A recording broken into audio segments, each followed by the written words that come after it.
Hello everyone, अस्सलाम वालेकुम। Welcome back to my YouTube channel मेरी कहानी मेरी ज़ुबानी।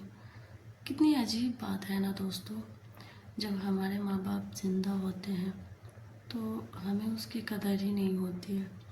जब वो इस दुनिया से चले जाते हैं तब उनका एहसास होता है हमें। माँ बाप ज़िंदा हो तो माँ बाप को क्या चाहिए क्या नहीं चाहिए उसकी हमें फ़िक्र नहीं होती, लेकिन वो इस दुनिया से चले जाए तो हम भोज करते हैं, लोगों को खाना खिलाते हैं। जब उनको ज़िंदगी में चाहिए था तो उनको तो नहीं मिला खाने को, लेकिन उनके जाने के बाद हम ज़रूर खिलाते हैं सबको। मैं पूछती हूँ ये क्यों, आखिर ये क्यों है, ये सब खिलाना क्यों है? अगर खिलाना ही है तो जीते जी में पूछ के उनसे खिला लीजिए, ताकि उनके जाने के बाद आपको अफसोस ना रहे। और फ्रेंड्स, मुझे इस बात का अफसोस रहता है कि मैं अपने अब्बू के लिए कुछ नहीं कर पाई। मैं बहुत बहुत ज़्यादा मतलब अपने आप को गिल्ट फील करती हूँ कि मैं अपने अब्बू के लिए कुछ नहीं कर पाई। मुझे भी कुछ करना था।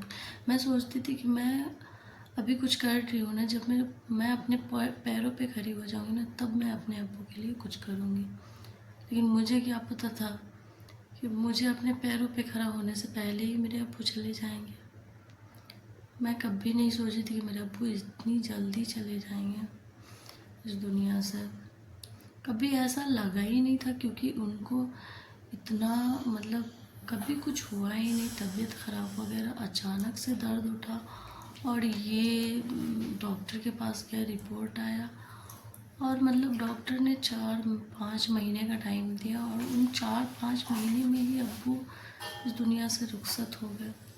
तो बस मुझे इसी बात का अफसोस रहता है कि मैं अब्बू के लिए कुछ नहीं कर पाई, क्योंकि मेरा भी फ़र्ज़ था, मेरे भी कुछ करना था उनके लिए और मैं कुछ नहीं कर पाई।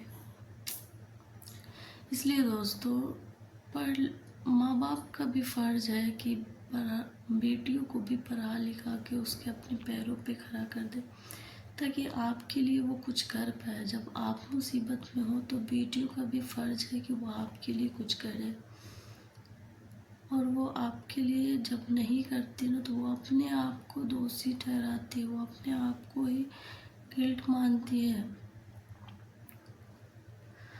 और मेरे अब्बू, मैं अब्बू को नहीं कहती कि मेरे अब्बू नहीं पढ़ाना चाहते, मेरे अब्बू पढ़ाना चाहते थे। मेरे अब्बू हमेशा हम लोगों को कामयाब देखना चाहते थे, लेकिन उनकी लाइफ में ना बहुत ज़्यादा स्ट्रगल थी।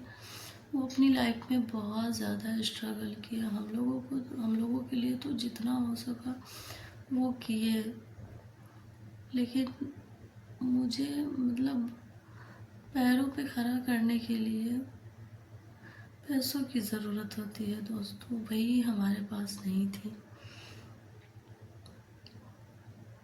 लेकिन इतना उन्होंने मतलब फिर भी एजुकेशन दिला दी कि अनपढ़ नहीं छोड़े। जी हाँ दोस्तों, ये इसका भी मैं शुक्रगुज़ार हूँ अपने अब्बू के लिए।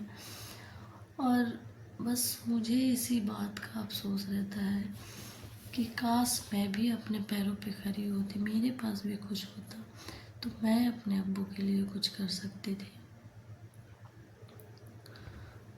ये चीज़ें मुझे हमेशा हमेशा परेशान करती है, हमेशा परेशान करती है दोस्तों।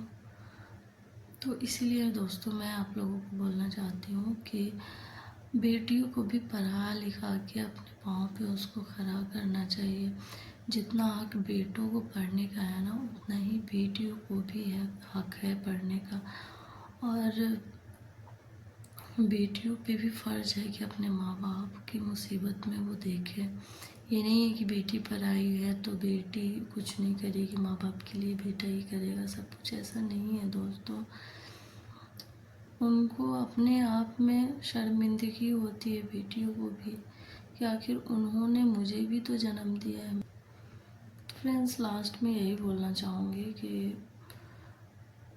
बेटियों को ज़रूर पढ़ाएं, उनको उनके हक की पढ़ाई ज़रूर दें, ताकि मुसीबत में वो आपका सहारा बने।